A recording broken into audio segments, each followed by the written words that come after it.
Are you looking for the perfect bracelet for a loved one? Would your man be interested in a personalized keyring from his children? Are you looking for the best priced jewelry, whether it be a necklace, ring, earrings, bangle, or even more? Look no further than Crafted Arts. Crafted Arts is a local business based in Barry within the Vale of Glamorgan, and they have a range of all the perfect items you need. If it's for the perfect gift for an anniversary, or maybe it's for someone's birthday, maybe something for Christmas, or you wanted to give someone that perfect gift that will last a long time, Crafted Arts is the business for you. If you want to know more or see what they have in stock, then you can visit them locally at 29 High Street, Barry, Vale of Glamorgan, CF627EB, or you can go onto their website at www.craftedarts.co.uk. You can even email them at info@craftedarts.co.uk, or maybe just give them a call at 07789 94248. Trust me, it's worth it for the perfect gift.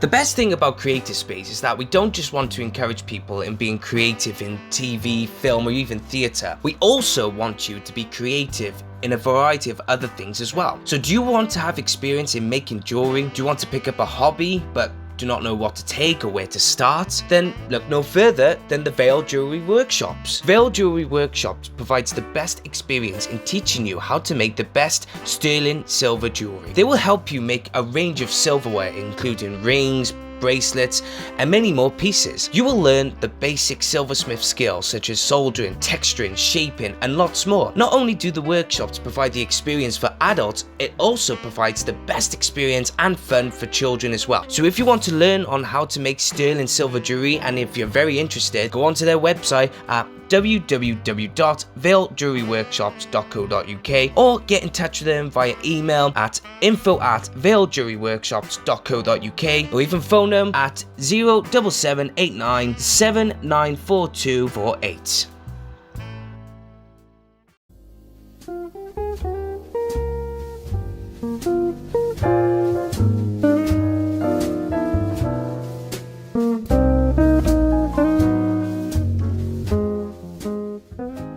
Hey guys, how's it going? My name is Rhys Deans on Creative Space Podcast, and I am your host truly once again. My guest on this podcast is Dennis Lehane. Dennis Lehane, the author behind some of the most successful books including Mystic River, Shutter Island, Live by Night, Gone Baby Gone, The Drop, and those books I've mentioned already, they have been adapted and turned into movies, big blockbuster motion picture movies, directed by the likes of Clint Eastwood, Martin Scorsese, and Ben Affleck. I mean, the list goes on. I mean, this man is so talented. He's also the developer of Blackbird as well on Netflix. But we didn't just talk about those books, we had to talk about Small Mercies, because if you haven't already, I highly recommend you guys stop what you're doing now. Stop listening to this podcast.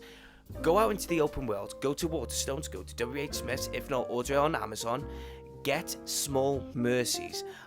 Trust me guys, it is worth the read. This man is so talented, he's such a genius.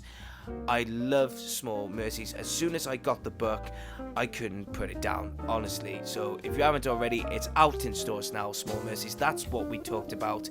And we talk about a lot of things as well. We talk about, like I said, about his books being made into films, working with people in Hollywood, how he was teaching as well, teaching his way of creating plot, characters, his friendship with Stephen King. We talked about a lot of things. I know I'm going to repeat myself, so stop myself while I'm ahead. Just listen to this podcast, guys. It's me and Dennis Lehane on Creative Space Podcast.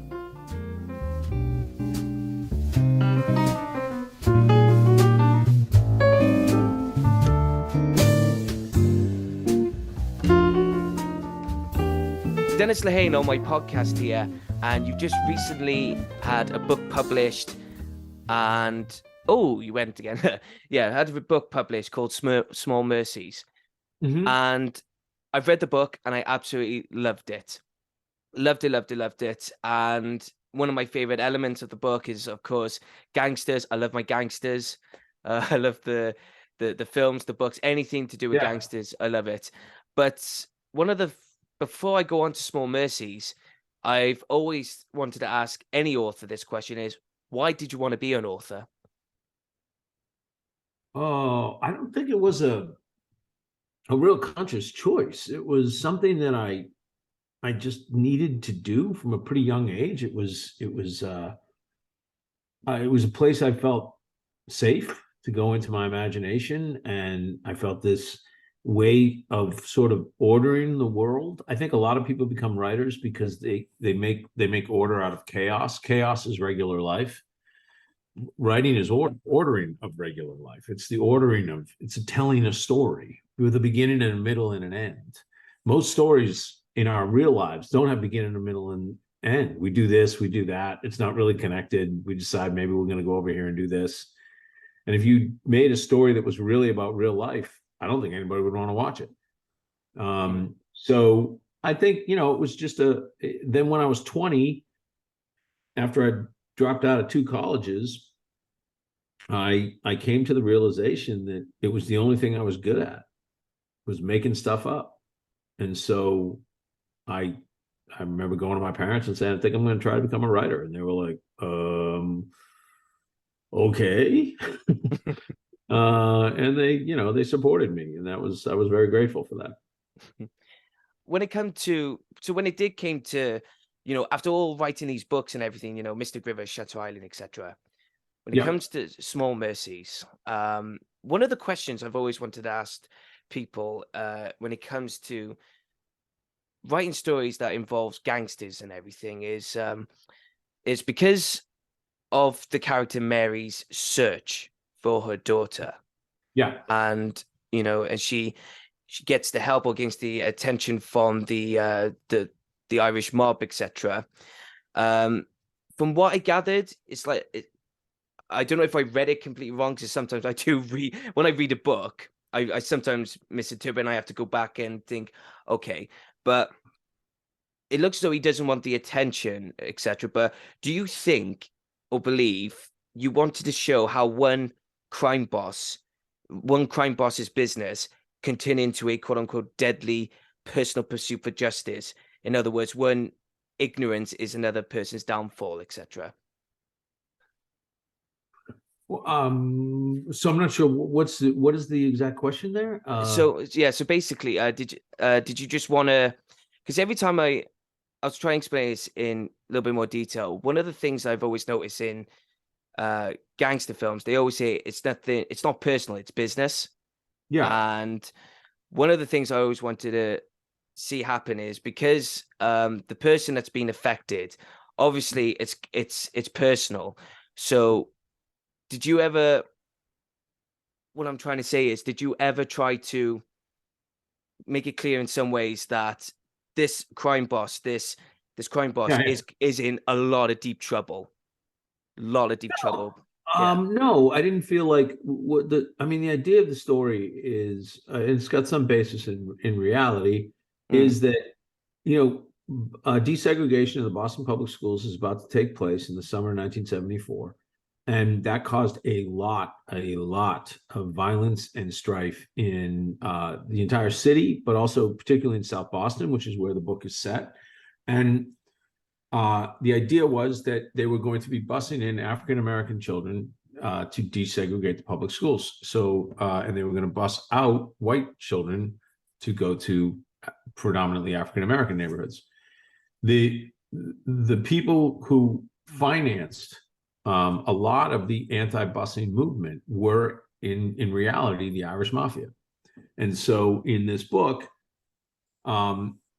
as Mary Pat begins to stir things up and kick hornets' nests and make a lot of noise in the neighborhood, the local crime boss comes to her and says, you can't do this. We have big, huge national coverage coming into this neighborhood, and they can't be looking at me, because if they look at me, they're going to ask how this neighborhood really runs. And I can't have them asking that question. Mm. Then I'm going to be in trouble. Then I'm going to potentially go to jail. So he's not the local crime boss, Marty Bartlett, he's just determined not to have bad press. He doesn't want people looking at him. So he becomes a big obstacle to her search. Mm.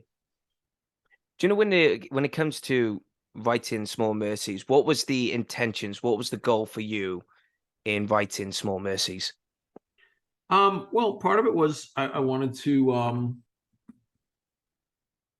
to look at the summer of 1974 when I was a kid, and um, it, I think finally make sense of it. I had been, I think, as a child, completely overwhelmed by the events that happened that summer. I couldn't understand why people were throwing rocks at buses with school children in them. I couldn't understand why people were hanging effigies from street lamps and lighting them on fire. I couldn't understand why people were spray painting KKK and kill all the N words on graffiti all over my city. And I think I spent most of my life trying to figure it out. And so this book became kind of a purging when I wrote it. Mm. So like a lesson then, a lesson, and try to find some clarity in Yeah, some I way. would say Yeah. a lesson. I don't like to preach. No. No, it was more a purging for me. It was more an exorcism. It was more a way of me trying to process what had happened in some ways to my psyche at 9 years old, at a very young age, to try to process a lot of hatred and racism and violence. It was very hard to deal with when I was a kid, for sure. From reading the book, and especially the character of Mary Pat, there's a lot of obviously, of course, racist traits within the Yep. story, and there could be some people who pick up the book and they're reading it, and obviously they're seeing this chain smoker, this person who likes to drink, and they got this racist traits in them Yep. within it. A lot of people could say or ask, why should I care about this character? So how if I ask you this, why should we care about this character? What would you say to those people? Well, I would just say, read the book or don't. I mean, she's an extremely flawed character. On one hand, she is a racist. Uh, her husband has left her, and the reason he left her is, he said, because your hate embarrasses me, and she doesn't understand that. At the beginning of the book, she has no clue what he's talking about. By the end of the book, she knows exactly what he's talking about, and so it's her journey of discovery about, not only is she a racist, but like all racists, she's passed that racism down to her children, and that has caused innumerable level of tragedy across the community. So on one hand, she's very much not a hero. On the other hand, she has these qualities in her. Um, she's an absolute fighter. She's extremely loyal to those she loves, and goes she's fearless ultimately. And so the journey she goes on to discover what happened to her daughter is a heroic journey. She's the hero of that story. The journey that she goes on in terms of her social and racial viewpoint is a very negative journey, in which in the end she realizes her legacy as a human being, some of it has been to pass along hate, and that's a horrible legacy to have to live with. Yeah. Somewhat, she's somewhat of a, well, not somewhat. I mean, from reading her, she's had a lot of tragedy in her life. So, in a way, because she's a tragic character, you want the people to still sympathize with her in some ways. That look, you want to look for your daughter, the only part Empathize. of I yeah, want people to empathize. Look, empathize. we're all part of the human race, Mm, and the best of us has the devil, at the heart of his soul. The worst of us has a decent little kid somewhere inside of him. Like there's paradoxes in people, and people are paradoxes. And I don't like writing about people who are all good or all bad. I find that just utterly boring mm. and When it, untrue. yeah. So when you attempt to write a story, when you Mhm. come up with a story, when do you know that this story is going to be a novel or this story is going to be a screenplay in the future? If I respond to it at a really strong emotional level, it's going to be a novel. Mm. If it's more intellectual to start off, then it's going to be a screenplay. And how do you attempt to hook on to your readers without them, when they're reading the book, without them nodding off or just putting it down after a couple of pages? What is your attempt when you write a book that you're trying to not let your readers put it down after a short period of time, but want them to keep going and make sure they turn to the next page and go, oh, I want to read more. I want to see what happens next. I mean, I don't know. There's no simple, easy answer to that. That's why people study this for 10 years before they become writers. It takes about 10 years to become a good writer. But what you want is to tell a compelling story. And so, you want to begin it exactly where it should begin. This book begins exactly with her waking up. Her power's been shut off. Her daughter's talking about her fear about being bussed over to an African-American neighborhood to go to school. And everything's set in motion. Her daughter goes out on a date that night and doesn't come home. And so, you don't start the story 6 months before those events. You start the story that right then. And so by the end of chapter 2, her daughter has not come home. But beginning in chapter 1, literally page 2, you have the busing crisis front and center. It comes in. And so, yeah, I mean, another easy way is, not easy, it's very hard actually, but are you invested as a writer in the main character? Well, if you're invested, your reader probably will be, if you make them interesting enough. And I think Mary Pat, not to blow my own horn, but I do believe that Mary Pat is interesting from the first page. She's unlike a lot of characters we've ever seen before.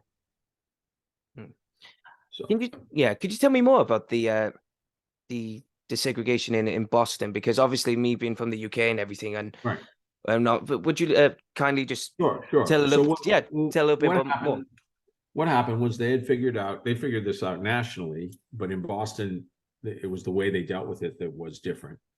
Nationally, they figured out in the United States, certainly by the 1960s, that the schools weren't equal by any means. That if you went to public schools, and if you went to public schools in the United States, the Black schools, the African American schools, the schools that had large non-white populations had less quality in every way, shape, or form. They had crappier books, they had crappier facilities, they had worse toilets, they had worse everything.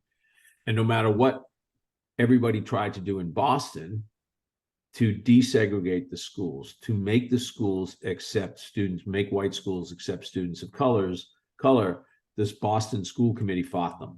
They fought against it and fought against it and fought against it and fought against it. So in 1974, a judge decreed by federal order that the students of two schools were going to swap significant parts of their population. So the school in the whitest poor neighborhood, South Boston, was going to swap 50% of its poor population with the school in the most predominantly African-American neighborhood called Roxbury.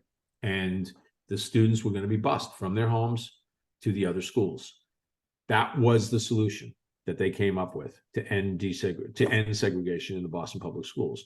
It was met with resistance would be the understatement of the year. It was met with furious resistance. The students in South Boston decided to just boycott. They weren't going to go to school. So they didn't go to school. And the students in Roxbury who were bused into South Boston, when they were bused in, they were met with protests, they were met with violence, they were met with people throwing rocks and bricks at the buses that they were in. And these were kids. And that was an explosive process that continued throughout the city of Boston. For the next 3 or 4 years, the violence was still very high. And then the resistance to it continued and continued and continued to this day, pretty much. What was it like for you growing up in Boston? Well, again, it was in some ways it was great. In some ways, I loved. I grew up right on the other on just I grew up just south of South Boston, like literally a half a mile south of South Boston. So I grew up in a neighborhood that was very working class, pretty high crime, but very tight knit. And it was in so many ways a wonderful place to grow up. I loved it. But what busing did was it ripped off the top of the racist heart that was kind of beating in the world that I grew up in. And that was really hard for me to deal with and to process. So, yeah. I bet it was just surprising. Because when you grew up and there's stuff happening with desegregation, etc. Did you find it surprising that some people that turned out that there was a lot of hatred within them? If you know Yeah. what I mean? Yeah. So Yeah. was it very surprising for you and your family to go, oh, we didn't know you had that in you? I bet that was, very shocking and Yeah. somewhat And disheartening. you're trying to reconcile people who you like, people who you maybe look up to, people who are very kind to you, very sweet to you, very nice to you. Kind of people who would help you shovel your walk, the kind of people who would help you, push your car down the street when the engine breaks down. I mean, these are, good people. And yet, then you bring up the idea of African American children going into their school system and they turn into demons. I mean, it was just the racism was staggering and the hatred was right out in front. It wasn't like now where we code it. And how are you dealing with now going on to the novel? How are you dealing with the reception so far with Small Mercies? Because from what I've gathered from doing research and reading the book and everything, it is brilliant. It is absolutely fantastic. Thank you. Not a problem.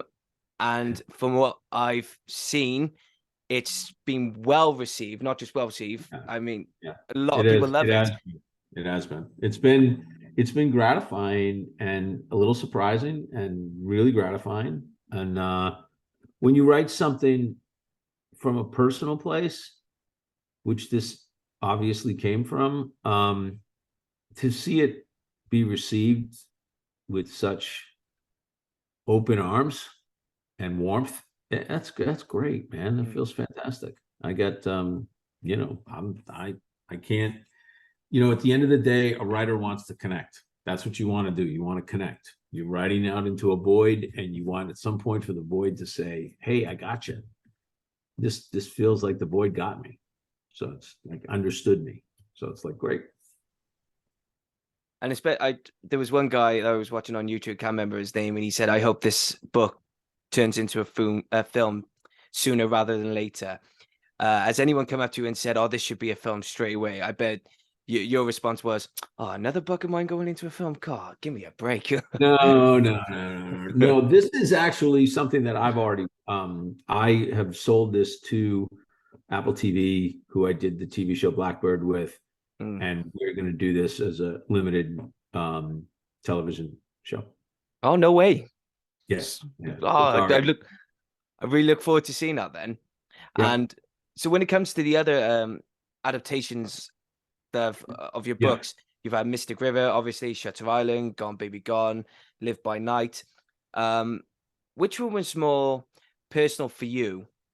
Which film that based on your book was more personal for you, would you say? Well, The Drop, because I wrote the script, was certainly one that I was very personally invested in.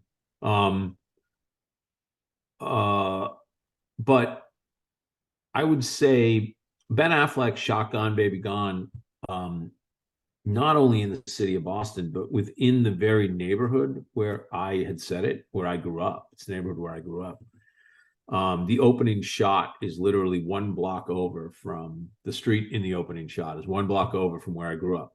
So, so that had a personal, that certainly has a personal affinity for me. When I watched that film I can sit there and just go, oh yeah, that's where Mr. So-and-so lived, and that's where I almost got hit by a car, and that's where, all those things. It's your life playing out on film. So that's kind of cool. That was kind of cool. But all the films are beyond that. I think all the films are what you want, which is, as a writer, you just want the sort of essence of your work, the spirit of it, to be translated to screen. You want it to be, the heart of your book transferred. It can't be the whole body, because if you transfer the whole body, it'd be like a 10-hour film. So you just want the heart of your work to be out on the film, on film. And that's what I got every single time. I got that with Mr. Griver. I got that with Shutter Island. I got that with Live by Night. I got that with Gone Baby Gone. So very happy with the adaptations. With mentioning the adaptations, when you mentioned The Drop, obviously James Gandolfini was in it, and it was one of the last films that he was in before he sadly passed away. What was your experience like with James Gandolfini? Did you ever get the chance and opportunity to? Jim and I never met. We no. notes to each other. We planned one night to go out to dinner, and it all fell through at the last minute. And then so we kept, the last thing we ever said to each other was, I'll see you at the premiere. You know what I mean? Like, we texted that to each other. And then that sadly didn't happen. But I do take credit for one thing, which is I was also a producer on that film. There were 3 actors in running for that part, and they were about to pass on Jim. And I chose that to be my line in the sand. I chose that to make that my fight on this show, on that movie. And so I just said, you got to do Gandolfini. You have to do Gandolfini. And they were like, well, these other actors. And I'm like, these other actors are fine, but they're not perfect. He's perfect. And they said, he might be a little too on the nose. And I said, yeah, a little too on the nose sometimes just means perfect. He's perfect. Let him play this part, please. They cast him, and I immediately I added probably another, I'm trying to think, at least another like 6 pages of dialogue just for Jim. Because I was like, when you got somebody that good, that's like somebody hands you a Ferrari, you're going to drive it, like, yeah. So I was like, I want this. I just, Tom Hardy had asked me to scale his dialogue back, which was great because Tom thinks on screen better than almost any actor alive. You can see the wheels turning in his head. You know what's going on through the silence. That's why he could do Mad Max Fury Road and only have 10 lines of dialogue. And I feel like with Jimmy, it was, let's go the other way.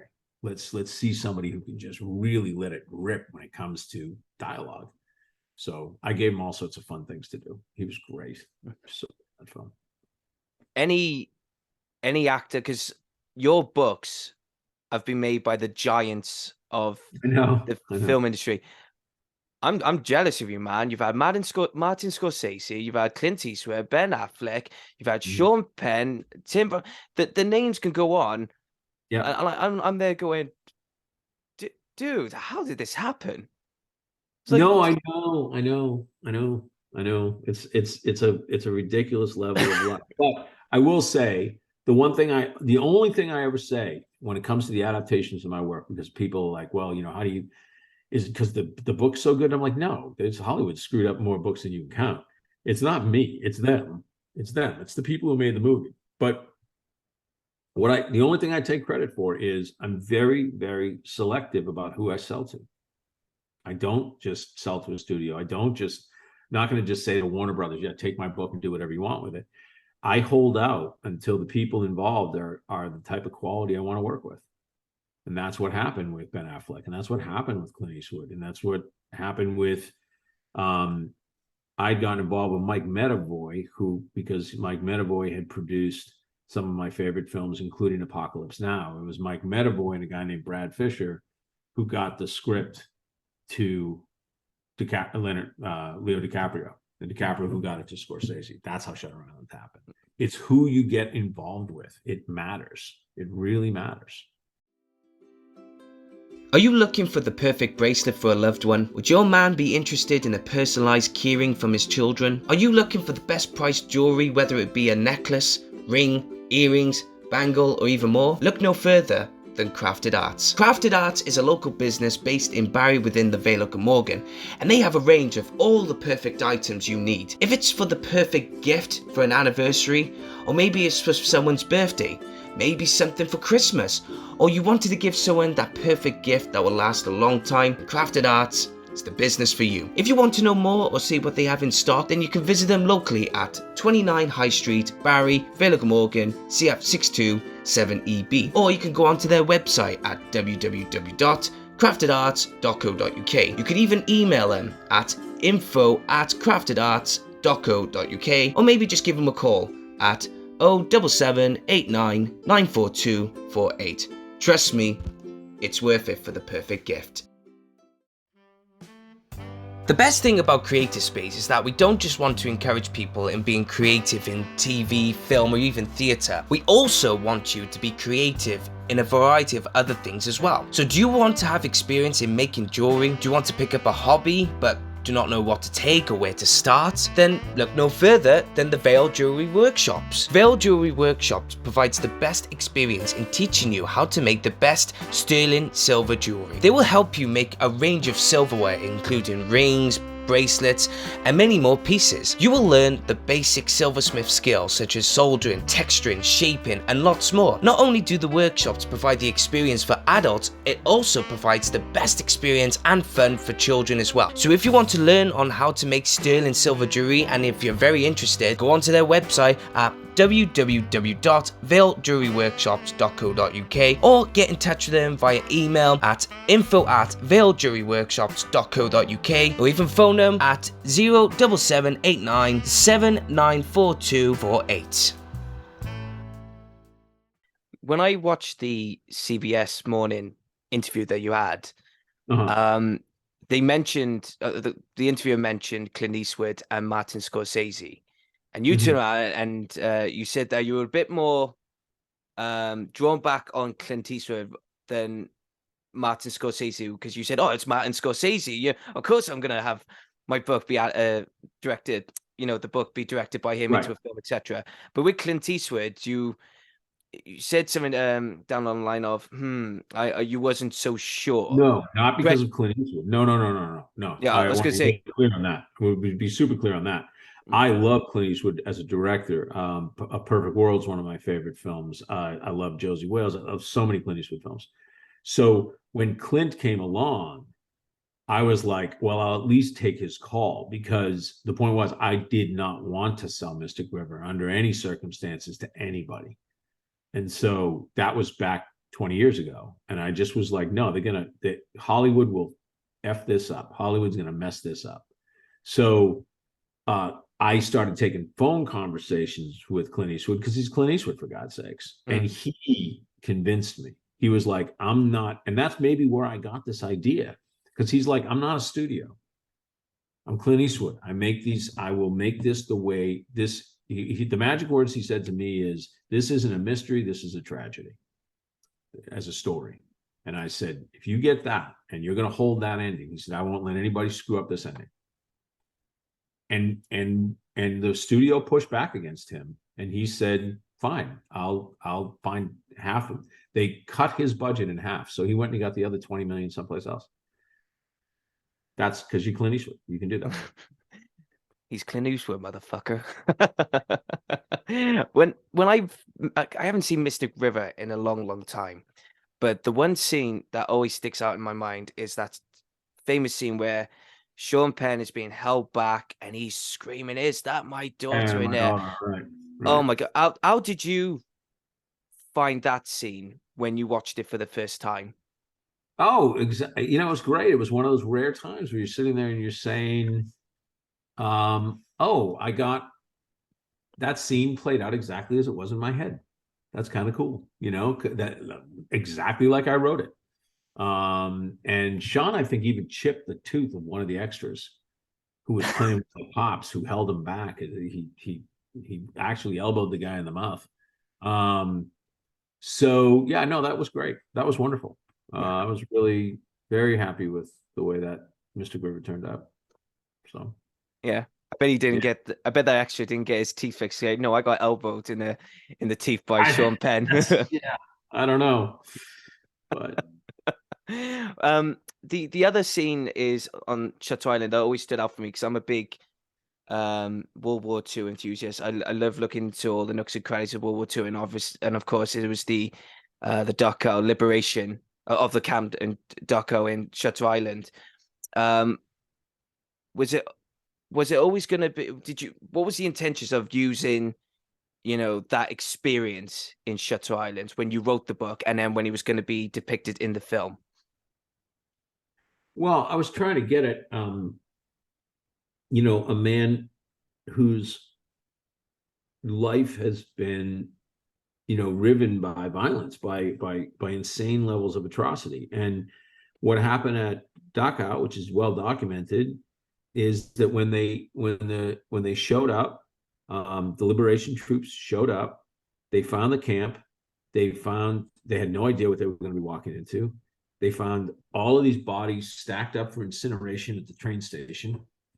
They were kids. They were 19. They were 20. The soldiers, and the the people who ran the camp, the Nazis who ran the camp, were not putting up any resistance. They dropped their guns, and the American soldiers lined them all up and executed them on the spot. And that's a war crime. And yet they were never convicted. They were never even charged, because the level of man's inhumanity to man, the level of evil that these kids were seeing, was so astronomical that they couldn't quantify it. And so Teddy, to me, in Shutter Island, is a guy who's, they talk about the greatest generation over here. I don't know if you have that phrase over there, but it's the people who fought in World War II, and they're considered the greatest generation, and they were the heroes, and they saved the world, and they came back, and they just put it all behind them, and they went to work. And the truth is that those guys didn't put it all behind them. They came back home. A lot of them died of early heart attacks. They had a very rough life. Nobody, everybody says, well, they never talked about it, because nobody wanted them to. It's as simple as that. Nobody wanted Yeah. them to. So, I was trying to look at that greatest generation, if you will, through Teddy, and the consequences of that, and the price of that type of masculinity, if you will. Mm. It was funny because it just reminded me of a story that my great grandfather endured during the Second World War. He was in the Merchant Navy, Uh-huh.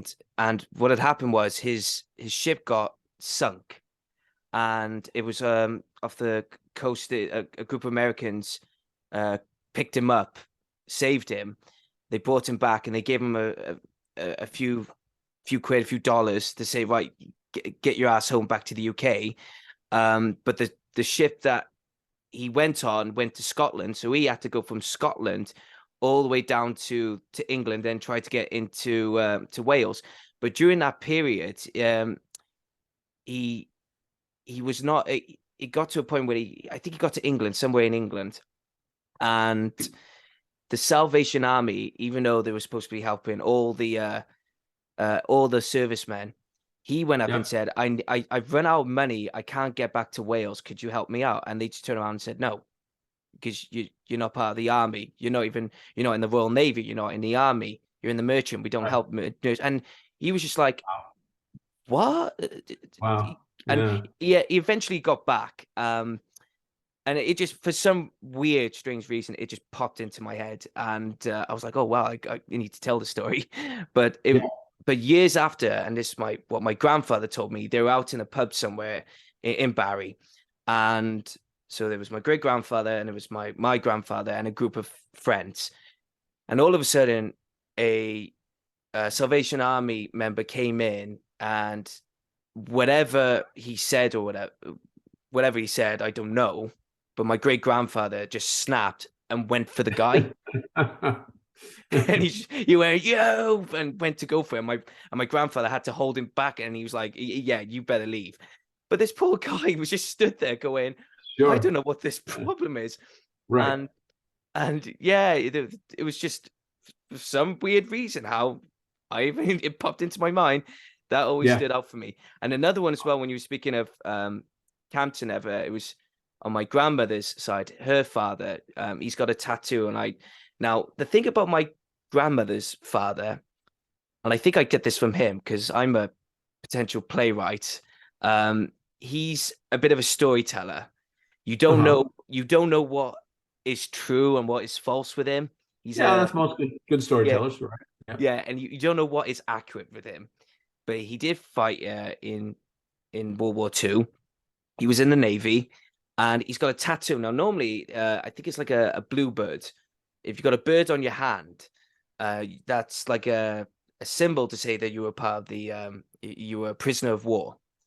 Um, but for the life of me, I think he said he was a German prison Uh-huh. camp. But and the problem is he passed away in 2003. And I've always asked my grandmother, well, did he ever mention about being POW, prisoner of war, etc.? And she would go, "Oh yeah, but we didn't believe every one word he said because he said he punched a Nazi guard and had to be thrown into this. He did this, he did that, and and the thing is, it was like these stories, whether or not they're true, they're so interesting. And Sure. for Yeah. some reason, my great grandfather on my grandmother's side, uh, he'd always say, "Yeah, I was POW, so watch out, Reese." And then he would always do a trick with his false teeth, do a little scary thing would freak me out. My great grandma would come in with a roll up piece of paper and whack him across the head with it, going, "Stop it! Leave the boy alone." uh, um, when it comes to writing, your stories, the books, and everything, is there a particular book for you when you look back on that took longer than the rest? I know a lot of writers say, "Oh no, it doesn't take one doesn't take the longest. It's not about how long it takes. It's the process." But for you, which one was the most, I'd say, challenging and the one that took the longest for you? Well, I mean, every single book has been different. The longest was probably The Given Day. It's the longest book I ever wrote. It took place in 1919, so it needed a ton of research. And it was a big, huge, sprawling epic. I mean, it was 704 pages when it was published. So, yeah, that was the longest. That took me 5 years. Mm. Um, but you just literally never know. You never know which book is which idea. I've had ideas that just flowed right out. And the books came out pretty much structurally as they were in my head. I mean, as they show up in a bookstore. And then there were other books that come out the first draft, and if you finally get the first draft after 2-3 years, and it's an absolute disaster, and you got to go and redo it another time and redo it a fifth time, and you just never know. It's book by book. Mm. It's a very difficult it's very it's a very difficult thing to do, to write a good book. I don't know how else to put it. So, or at least it is for me. Yeah. Yeah, you teach as well, if I'm Not anymore. right. No, I Not don't. anymore. No, I haven't taught in a while. Yeah. I You mean, make you I run writers' rooms for TV shows, so that's kind of mm. like teaching. But yeah, no, I haven't taught in a long time. Yeah. Been so much money now. Nah, screw the teaching. I'm No, no, it's not that. done. I was teaching. I taught after I became successful. I taught as a way of giving back. Mm. But after a certain point, I just no, it was too much work and pulling me away from the work I love the most. So All right. And one of the things that I was actually going to ask you is you did an interview recently and someone asked about something to do with the plot, developing plot and characters and everything. Am I right in saying that you were not a fan of developing plot? Plot's not really your strongest point, but no, characters no, no, are? no, no, no. That's No. no. So That's what plot is not my strongest point. mm, I come from character, character, character. It's all I care about. But what happens is I understand why people read. People read to be told a very good and compelling story. So I began to study plot because when I was a student, nobody would talk about it. Nobody would teach it. So I began to study it and think about it a lot so that I could teach it. And that's helped me a lot, because now when I write, I can look, if the book feels flabby, or the book feels like it's spinning all over the ice, if you will, then I can say, okay, I need to tighten this plot. I need to really hone in on it. But it's not where I naturally go. Naturally, I just want to tell a story about people. And if they were just two people sitting in a room all day, I'd be fine with that. But I know most readers aren't. So Have there been any, little bit of a fun question for you now? Has there been any films that you grew up watching that have left a profound effect on you, that made you become a writer that you are now? oh, sure. I'm a big movie fanatic. So certainly all of Martin Scorsese's stuff, certainly the great Francis Ford Coppola films of the 70s, Godfather 1, Godfather 2, Conversation, Apocalypse Now. Um, uh, a movie that I think of as a great as a perfect example of what I want to do with my art is The Crying Game. Neil Jordan's The Crying Game. Because it's super smart. It has a lot of things to say, not only about my ethnic background, which is the Irish culture, Irish people, the Irish nature. It also has a lot to say about, uh, sexual politics, racial politics, and yet it's the craziest, most wildly entertaining movie, one of the most wildly entertaining movies ever made. And that's what I want to do. I don't, Francis Ford Coppola in the documentary Hearts of Darkness, when he's talking about making Apocalypse Now, he says, I don't want to make a film, I want to make a movie. And that's saying he wants it to be entertaining. You want to make something that's just grandly entertaining, but it also has some things to say. That's what I want to do. I want to write books. I want to write scripts. I want to make TV shows that are extremely compelling and entertaining. That's their first job. And then their second job, I hope, is that once you've had all that fun, you think, oh, there was a lot going on there. And you can talk about it with your friends or with your wife or with your husband or with whoever. And you can get excited about some of the ideas that were in there within this plot. So like Small Mercies is a perfect example. Small Mercies is a book at its base level. It's about a woman who is a chain-smoking, foul-mouthed, alcoholic racist who goes on a mission to find out what happened to her daughter. And nobody will stop her. Nobody will help her, but she will allow nobody to stop her until she gets her answer. And God help you if you get in her way. And that's the story. Now, within that story is also a story about racism and a story about the culture that I grew up in, the story about tribalism and a story about desegregation and a story about civil rights. I mean, that's all in the stew. But the first law of that story is this is about one badass woman who's going to go kick the shit out of everybody in her way until she finds out what happened to somebody she loves. So those two together is what I love in every story I read, in every movie I see. I love the stories that involves with the hero, where they say, do not get in this person's way, otherwise there's going to be hell to pay. I always, there's all those kind of movies and books that have that story plot where it's personal, just to get a bit like Taken, if you will. Sounds a bit like Taken, but it's just those kind of stories where it's like, oh, you're in for quite a treat. You're rubbing your hands One of together. the greatest British crime films, one of the greatest British films, in my opinion, is Get Carter with Michael Caine, and that's what that is. Carter goes back home to bury his brother, and he doesn't like the circumstances of what may have happened to his brother, and he starts looking into it. And Carter's a bad human being. He's just basically muscle for the mob. And the darker he goes, the darker the story gets, the more he starts to uncover, the more you start to root for the bad guy. And I think that's just cool as hell. I love stories like that. Mm. Growing up, I mean, when I was 7 or 8 years old, my uncle used to have drawers of DVDs. And Yeah. one of the first films I took from his drawer and put it on was Scarface. At Oh, eight okay. years, Yeah. Yeah. yeah, at 8 years old.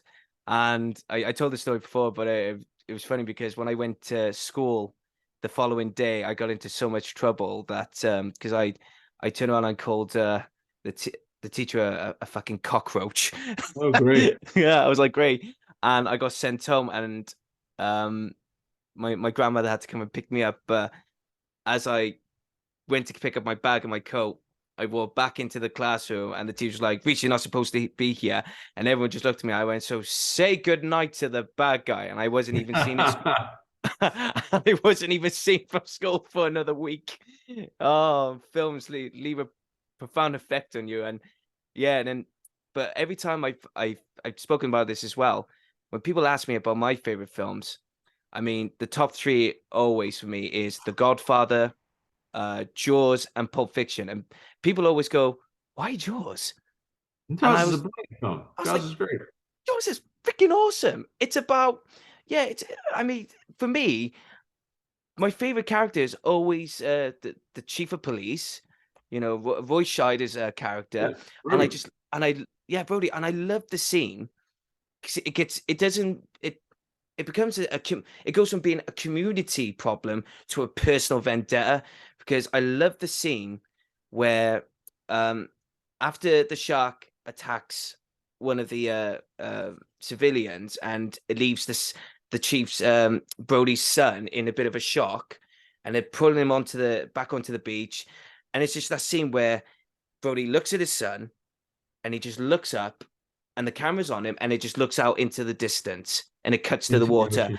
And I Yep. thought that is the perfect moment to say, this is personal now.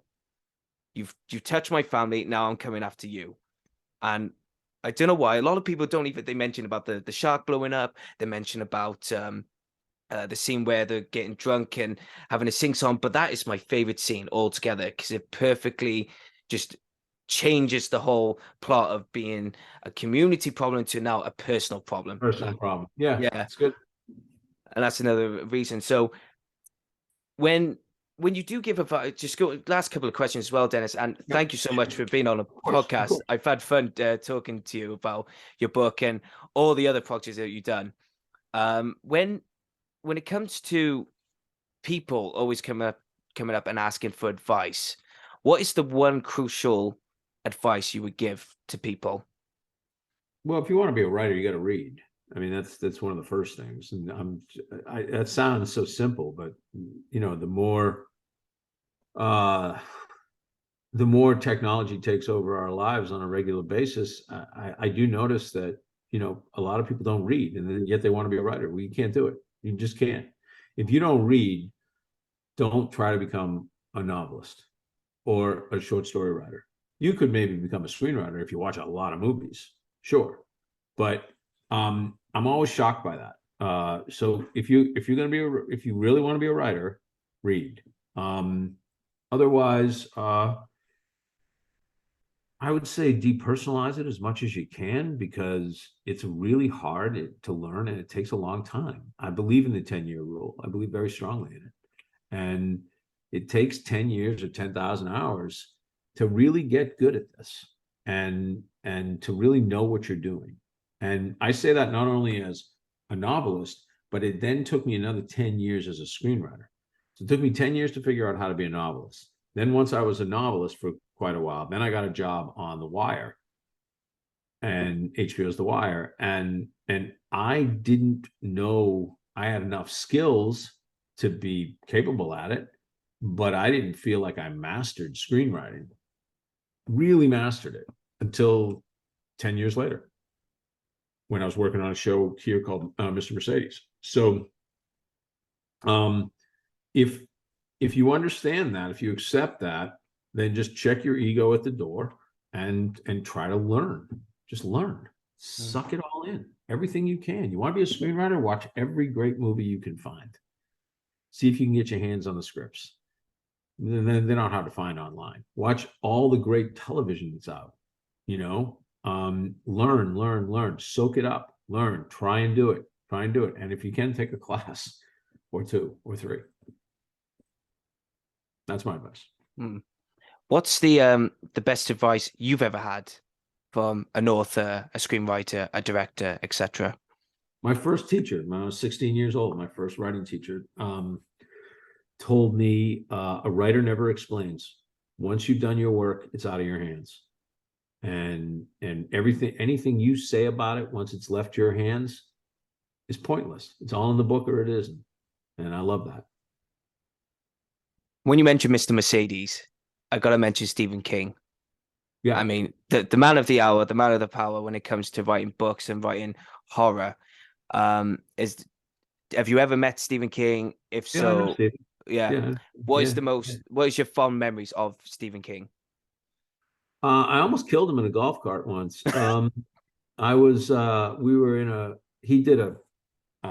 He gave a wonderful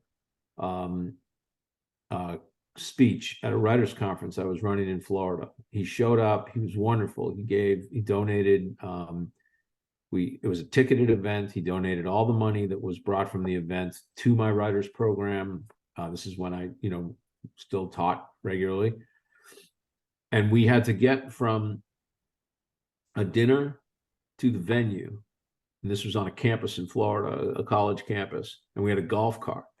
And we were driving in the golf cart, like way too fast to get him to the venue. And we hit a pothole, like a big hole in the middle. And that whole golf cart went completely sideways and then popped back down again. But for a second, we looked at each other like, we could have died. Like, this thing could have flipped. Like, and I would have been known for the guy who killed Stephen King. Like that just wouldn't have been cool. So that's my most memorable moment with Steve. But I ultimately would do 3 adaptations. I did Mr. Mercedes, I did End of Watch, which became season 2 of Mr. Mercedes, and I did The Outsider for HBO. So I've done a lot of Stephen King stuff. Oh, jealous, man. Absolutely jealous. Thanks. Well, look, this was great. Thank you so much. No worries. One last question, though, Dennis. I always ask my guests this. Yeah. How do you look back on your career? Happily, very happily. I feel very blessed. I feel very lucky to have had this career. I feel lucky to have built it the way I built it. And I feel grateful for the people who accepted me because I'm not a brand. I don't have a brand. I don't have a very specific book that I put out every year. And people just allowed me to range far and wide. And I love that. But I couldn't be happier. I couldn't be more grateful for the career I have.